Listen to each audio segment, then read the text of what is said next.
And today we're going to talk about how to grow your business on TikTok. So you know that we want to earn more money so that we can invest more money. And to earn more money, you need so many different tools. And TikTok has been one of the most advanced, amazing tools for small businesses, even small creators, to just blow up.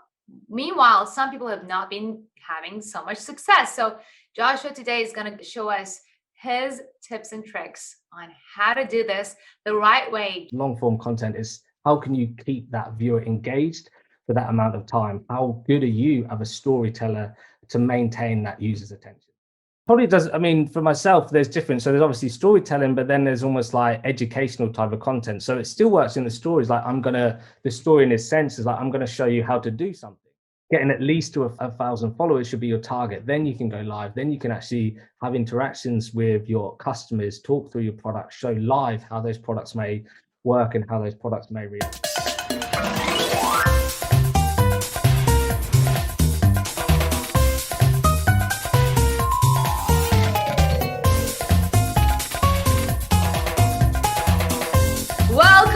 Welcome, Joshua Moore. I'm super excited to have you here at the Invest Diva movement. Welcome. Thank you for having me. I've been looking forward to this call. I'm excited to talk with everyone that's kind of tuning in. Amazing. So Joshua, for somebody who's just starting out with TikTok for their business, what is the first tip you would give them or the mistakes they should be avoiding? I think it's approach into TikTok often is we're coming from a lot of people have tried with Facebook, a lot of people have tried with Instagram, a lot of people have tried with maybe like YouTube. So it's completely different to any of those apps. Whereas maybe a lot more people have been focused on like the photo aspect. So actually, first off, that's kind of like a challenge. Like, how do I actually bring my products to life via video as opposed to like traditional photos that I may have kind of pushed out on other channels? So really how I think about that is kind of like, first off, it always just starts with like research, definitely kind of like research and spending time really understanding what's going on, what other kind of small businesses are actually kind of creating content out there and just getting a vibe for it. TikTok is for anyone that uses it, they might think, oh, it's for kids, my customers aren't going to be using it, it's just full of dances. And first off, it's probably just like forgetting that is true. Whilst it is true, it's like it should be like a tiny little thought when we see other businesses that literally they just sell out overnight for one product or any kind of like special offers that they've got. So first off, that's probably like the main one. Research and seeing what other kind of creators and what other kind of small businesses are using it, how they're using it, and just kind of really getting a feel for what does kind of like video creation on TikTok look like. How do kind of like videos capture that attention? What are people often talking about? Because we don't want to be actually selling. That's kind of like the opposite of what you want to be doing as a business on TikTok is really like the selling.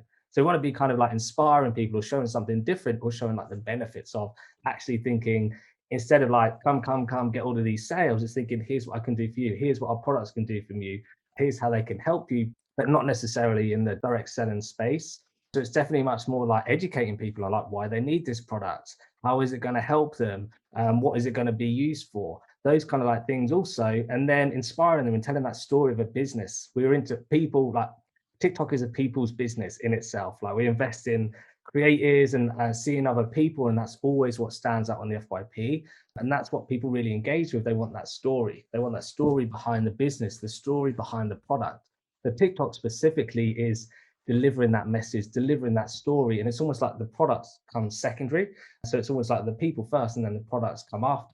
So that's how I'd kind of like position anyone that's kind of looking to approach TikTok is like, how can you tell that story? What is it that you do? Why is it that you do it? How is it that you do it? Maybe where is that you do it? A lot of people with different locations they might be thinking about. So just kind of answering common questions that people might have about your business is usually the best place to start, at least if you're kind of starting out on TikTok. But those are more so for the newbies that are just starting out, definitely kind of like researching and seeing what kind of other kind of content that creators are making, and just getting a notepad and just jotting down some ideas or some inspiration, and then just actually taking action and just hitting record button, posting it, and not really caring about going viral or getting the views or getting the followers, because those do come. It just comes to, I always say, quantity leads to quality. So pumping out these videos, eventually you're going to find that groove, which the algorithm will just pick up, and then you just keep rolling with that type of post, because that's when you've kind of unlocked the secret formula or the hidden trick and then you just kind of keep rolling with it. So almost like a bit of a long-winded answer of like the approach, but that's people that are just starting out. That's how I would definitely kind of like start out if you're a new business. So basically, take action. First of all, hit that record button, because that is like, people are like, oh, I don't want to be a video. Just do it. Do your research and create value. So I have a question for you here, because yeah, I grew on TikTok pretty fast initially, and I was creating value. And so now I'm feeling like when I get a little bit too technical, so I mean, I have a lot to offer. Like, I want to just teach them about everything, but it feels like there is certainly a balance there. Like, if I go and like teach about like really high value stuff, like some of my TikToks that have got like 0 views are like the stuff that I teach my like $30,000 students. And on TikTok, they just don't care. So how can I deliver value without boring TikTok? Because I feel like TikTok, there is a balance between being engaging and being fun and entertaining and value. If I say, okay, 5 steps to, creating your investment account. And I think like, this is such a good thing. And it wouldn't go viral. Like, what am I doing wrong? Be anything. I mean, first off, it could be anything. It's more first off targeting. Is it kind of being targeted to the right people? Often is like, are you using the right hashtags? Is your account targeted in that right way?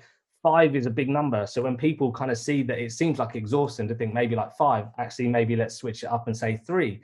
And then we're counting down because we subconsciously want to see what that number 1 is. Maybe like there's like, for the music charts, for example, like 40 to 1, we hold on because we want to know what that number 1 spot is. So a lot of the time it's short form content with the average attention span only being 8 seconds. When you're only on 0.5 and people are like, most what they usually would be into other videos, they're like, okay, well, this is going to be almost like a longer video. So sometimes it's just actually breaking it into more bite-sized chunks. That's what works really well on TikTok. I mean, I've built my whole account over the last year on teaching people how to use TikTok. And they're very simple. It's like how to record a video, how to use the hashtag, how to change your profile photo. But it's almost like that beginner's guide. I think that's sometimes when we think about where are people in that stage, are they at like a 30,000 investment level to be wanting to learn this high level stuff, or have we got to take it a few steps back and really go like back to the basics and kind of inspire them to get started and get on that journey through that content. So sometimes that's kind of position the content, having that balance between more the advanced, the intermediate, and also kind of like the beginner side of things. So I think that would kind of be like a definitely approach for anyone maybe that's tuning in today, thinking really, how can I start with the basics and really help people with the basics and then start building the foundations for when people come to my profile, they'll see there's the basics, the intermediary, the advanced, and the expert level kind of content that they can learn from. Definitely would be my approach to that. So 2 questions here. First of all, you said you need to make sure that this is being targeted to the right people. Yeah. And the first thing that comes to my mind is that, okay, so I need to use hashtags. And it kind of feels like hashtags don't work. What are your thoughts on that? I think it's different for personally from different creators side of thing. They work on discoverability. So the way how I use hashtags specifically is I very much focus on what are other people in my niche using. Because I want my content to be served to other people that have engaged on their posts where those hashtags were present. So that's how I traditionally use hashtags. For example, other TikTok coaches will use hashtag TikTok coach or TikTok mentor. Now, if one of their audience or their followers are engaged on that post, I want to use that hashtag so I can tap into their audience. So that's how I kind of use it personally. From a smaller account just starting out, I definitely believe they increase discoverability. I definitely think that they feed the algorithm and help it. Not so much maybe for like some of the larger creators. I don't feel that the hashtags that they use have every real kind of like correlation on their content. Really, hashtags aren't going to make your post go viral. If the post isn't good, it's just not going to actually get pushed out. So content is king. And then we have all of these other different things that come into play, whether it's posting time, whether it's like who's actually currently following us, how they engage, what kind of hashtags we're using. People don't realize is captions. They're search engine optimized. So they're feeding into the algorithm, picking up words, whether it's like investing or making money or passive income. Those are kind of being, the algorithms then kind of tailoring those and matching those types of videos with other types of content that have included those also. So I do believe that hashtags do play a role for discoverability, and it definitely just to kind of help categorize your content, especially as like a smaller creator. Not so much for the larger creators where really they've got a big audience that's quite engaging already. What do you mean? What would be considered as a large audience? Over 10K, 100K, 1 million? I believe anything kind of like, as much as I haven't tested it, it's more so I think kind of like in the tens of thousands plus.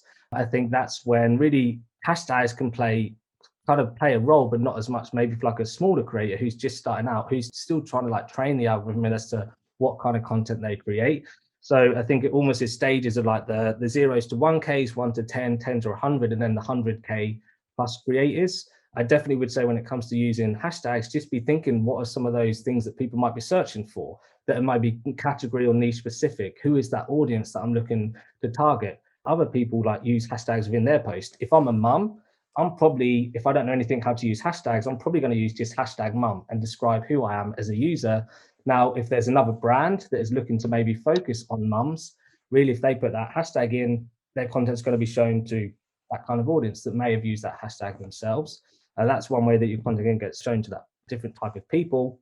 But yeah, so that's how I think it kind of like works with the different kind of like tiers, especially for bigger creators that might not need it as much. But the smaller creators, I think hashtags play a bit more of a key role. But remembering that virality doesn't come from whether you use hashtag FYP or not. It comes from if your content is engaging, that people want to watch, that people want to engage with, that people want to share. That's where virality comes from in that aspect. Amazing. And you also mentioned captions. Captions also for smaller creators or larger creators as well?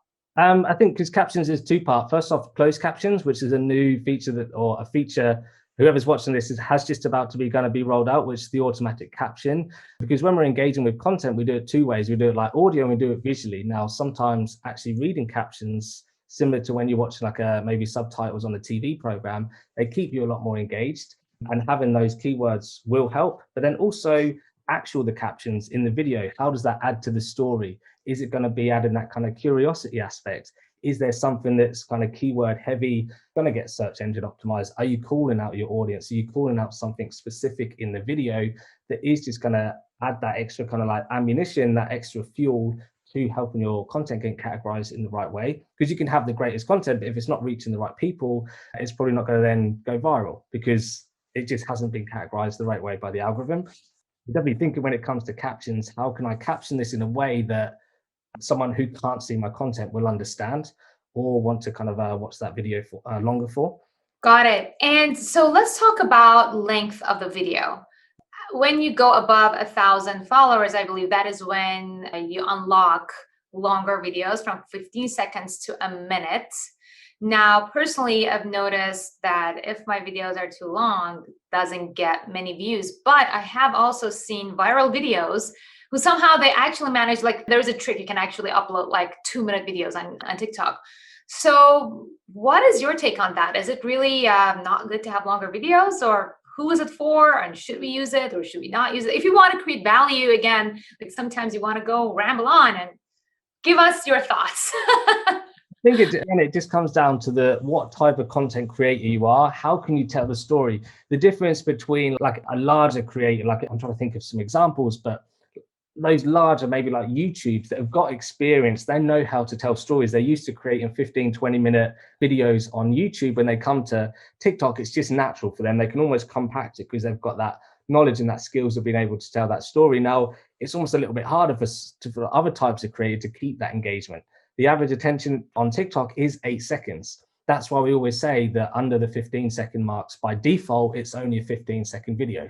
Because when people are scrolling on the FYP, they only actually stop on between 6 to 8 posts. So really, when they're scrolling, it's on average about 6 to 8 posts they decide to kind of like stop on. I would say for anyone that is thinking about creating that longer form content, really focusing on that hook is super important, giving that context to what that video is about, what kind of like emotions we're tapping into. Maybe it's something that people might be frustrated with, something that might connect with them if you're calling out the audience. But it's just what I like to call it is kind of almost like trimming the fat, making sure that it's just engaging enough to keep wanting to watch, and people, it's leading up to something. That's why we have like singing videos or art videos most specifically, or makeup transformation videos, we want to watch right to the end. We want to watch to see how that actually looks at the end when it follows that kind of format of that beginning, the middle, and the end. That's why when we link back to like some of those list-based content, having that countdown, because you want to find out what the big number one tip is, or that number one part of the video that people want to tune into. So I think there's variations.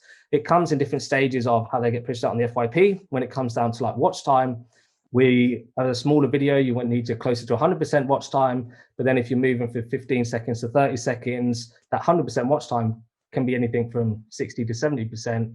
30-second videos to a minute can be kind of closer to the 60, like the 50 to 70, purely because it works two ways. It's not the total percentage of watch time people watch it for, but the total seconds. So if people are watching a 60-second video for 40 seconds on average, that's different to watching a 10-second video or 8 seconds on average, because you're still kind of staying on the app for a lot longer.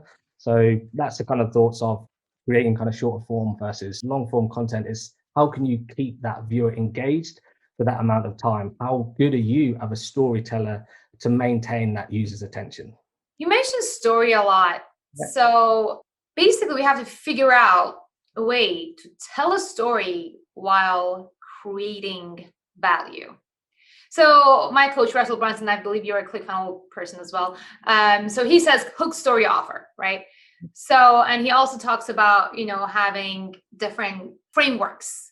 So frameworks used to work really well for me on TikTok. I would just like, when the dancing and pointing thing was a thing, that was so easy. It was awesome. But now it's no longer a thing. So can you tell us an example of telling a story while creating value? Because you do that, like you are creating value. So what is the story that you're telling that is keeping people engaged so that they stay on until the end and want to come back? Probably does. I mean, for myself, there's different. So there's obviously storytelling, but then there's almost like educational type of content. So it still works in the stories. Like the story in its sense is like, I'm going to show you how to do something. And then that's the introduction. And then the middle of that is, here's what it is that here's what I've talked to you about. So it really, sometimes on TikTok, we don't really have, sometimes the ending could be, naturally the ending is that you've kind of got that tip, or you've got that value, because it's like the hook and then going into like the middle and the end. What's really big at the moment is, I guess we were kind of touched upon it earlier, of like that character comedy, where people are having that internal dialogue between themselves, where people are watching that conversation. That's almost storytelling in itself, regardless of maybe like what some of the things that they might be talking around. But then really it's about being real. A lot of people will just share their story on TikTok, or it's very much transitioning to more kind of like vlog lifestyle. There's an actually creator that's gone viral recently, and she's posting like 30 to 40 videos per day. And she's accelerated to, I think, 800,000 in only a short few months. But she's just vlogging her day. She's going through her day. So maybe that's the transition where we come from, like the YouTubes and the daily vlogs and the travel side of things. And some people, that's kind of more the storytelling that creators are starting to use TikTok for, as it becomes more of like a daily social media app, as people switch from updating on Twitter every day, updating on Instagram every day. Actually, now people are starting to use TikTok to just tell their story and just kind of like show people who they are. It's great for showing that authenticity and how people can really connect with you, because it's video. It's different to the polished, photoshopped images that we may get on Instagram. That's why other social medias are following down that suit. When we've got Instagram Reels, YouTube Shorts, people want to see people. They don't want to see like all this photoshopped and airbrush kind of thing. So I think that's where storytelling is really working beneficial on TikTok, because it is authentic. We can't hide behind anything. So people actually start to see the real side of you. And that's why a lot of celebrities and actors and actresses are flocking over to TikTok, because they can see it as this big opportunity to actually engage and be their authentic selves, where maybe they can't be on other social media apps that have got the wrong connotations for things that might be over edited or over photoshopped, or almost like false in nature. So that's my 2 cents on kind of the storytelling aspect of TikTok. That makes sense. And you now touch on that my next question, which is the number of times you post on a day. So again, I've seen people like consistency. You mentioned that at the beginning of this video. That is key. You want to be consistent. I've seen very successful accounts who post once a day, once a week. And then I've also seen the ones who post like a billion times a day. Is there like, I feel like when I post 3 times a day, there is like a catch. So one of the videos like gets a lot of views, and then the other 2 just is like buried. Like, if you're a busy business owner, because we are talking about business owners here, you don't have time to like post a million times a day. What is a good strategy here? Well, I think I've heard you speak about this before, of doing the batch creation is definitely a good way, but segregating it into really what it is, what your content pillars are. So as business owners, we talk about that story. Is it like, am I telling a story about my business? Am I telling a story about my product?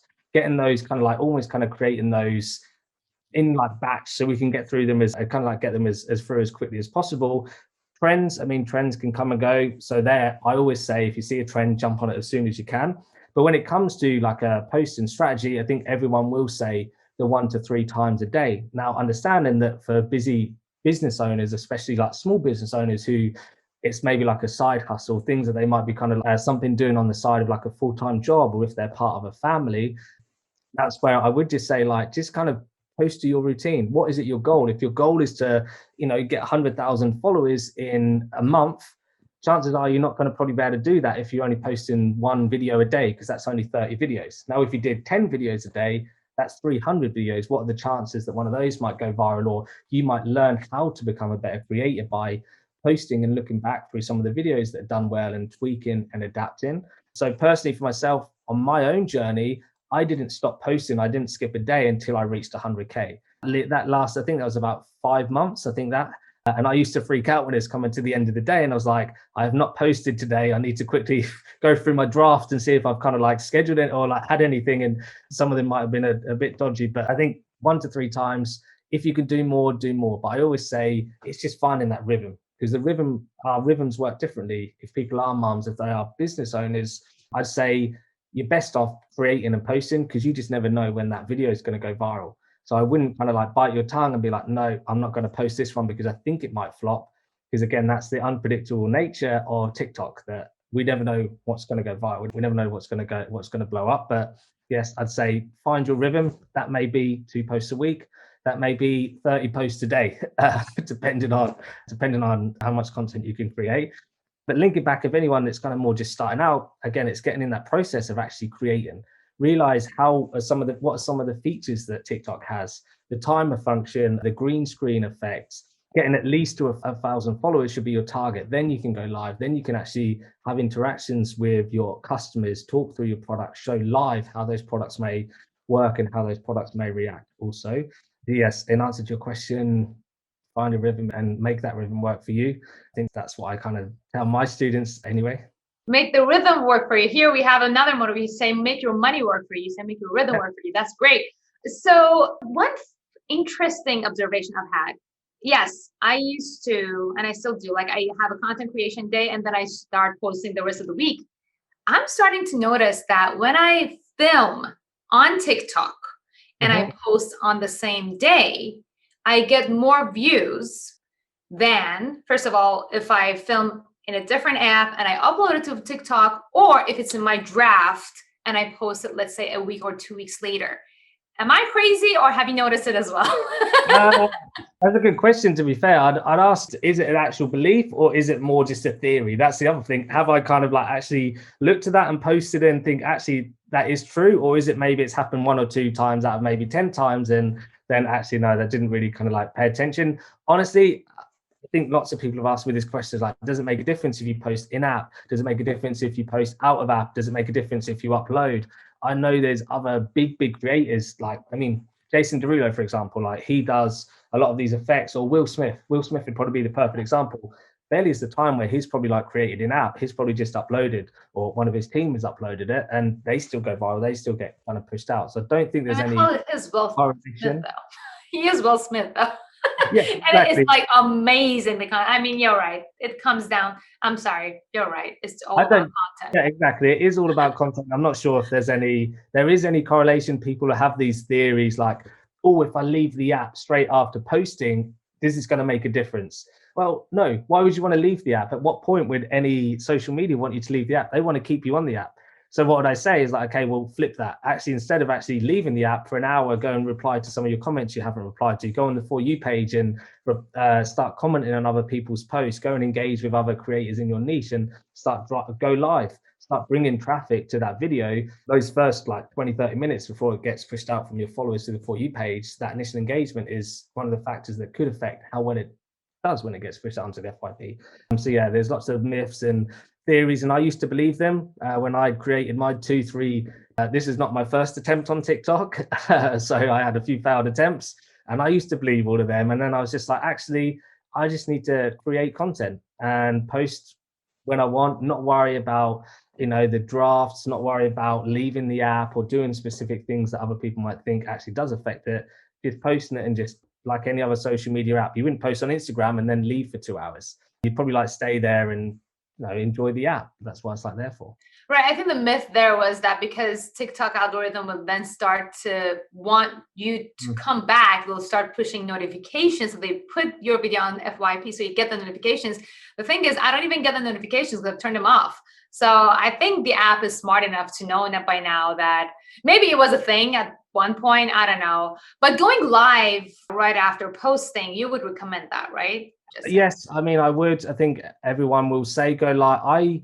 And again, I don't just say like, oh, go live after posting. I say go live whenever you can. Go live as much as you can, because it's nurturing. It's kind of actually connecting with that audience. For myself, being more of like a business or a coach, like that marketing-led approach, this is a great way to extend that value, where people tune into my lives and it's like a 30-minute masterclass on TikTok coaching. Now that's completely free for them. And it's almost like, well, if this guy can do this in 20 minutes and is replying to all of these hundreds of people in this live, what can he do when he's speaking to me one-on-one? What can he do when he's actually focusing on my account? Similar to like any other, maybe like coaches or other kind of like business orientated, what can that product do for me? What can that extension of that value be in the lives? I would say just try to go live as much as you can. Try to go live over 30 minutes. Usually kind of go live over 30 minutes gives you like a little bit of an extra push. It's almost like that warm-up phase. Then TikTok knows, oh, actually, we're getting lots more people in here. What I've found on my account after 30 minutes is I often get a big more push in live. Another tip I would say for people that go live is, try and, for those people that are scrolling on the FYP that see lives, show something that makes people know what your live is about. If you're like a small business owner, have a whiteboard or have like a plaque or a little bit of card so people can read what your live is about, as opposed to like tuning in or trying to understand it. One thing that used to work well for me is, live, well, I still do it. I've got the whiteboard here, live TikTok coaching. So people on the FYP, it's like, okay, this is curious. This is cool. I'm going to get coached on TikTok. I'm going to stay in here. I'm going to tune in. Right. Actually, this brings me, I have a lot of questions here. Strategy about going live, because I see people just going live and just like doing their makeup and like answering questions. And then there are other people who are like eating dinner, or like they just like, there are a variety of things. You're saying that actually like using it as a training session. I mean, the question is because, people are going to be tuning in like in the middle of it. They haven't seen the beginning of it. Like, do you even care about that? You just start the training like, hey, this is the training, and you start talking about it. Very reactive. I think it's very reactive on TikTok, especially. It's always giving back. It's replying to comments. It's engaging in the community and being like a community leader. I think for most specifically for myself, I want to help people. That's my goal, to help all these creators. So if I see them struggling, if I think there's something on the FYP that they can improve, I'm going to write, hey, like, I think this would do better if you maybe use this hashtag. Hey, I think it would be better if you use position your text this way, linking back to going live most specifically. It's being reactive to when people are tuning in. It's me asking them to ask me questions. If you're in this live, ask me any questions that you have around TikTok. What are your biggest frustrations? What are your biggest goals? How can I literally help you in the next 30 minutes be the best creator that you can be? If you've got any, like, most specifically at the time of this, we were kind of recording it, loads of videos were in review yesterday. So people were coming into my live and they were saying, oh, my video's in review, what can I do? And there I am just saying, this is what you need to do. This is why it's happened. This is what you need to do over the next few hours to kind of resolve that. So it's actually just giving them that feedback and giving them that support in lives to just kind of help them. And when people are tuning in and they can see that I'm asking all these questions, it's quite engaging that I'm speaking at 100 miles an hour.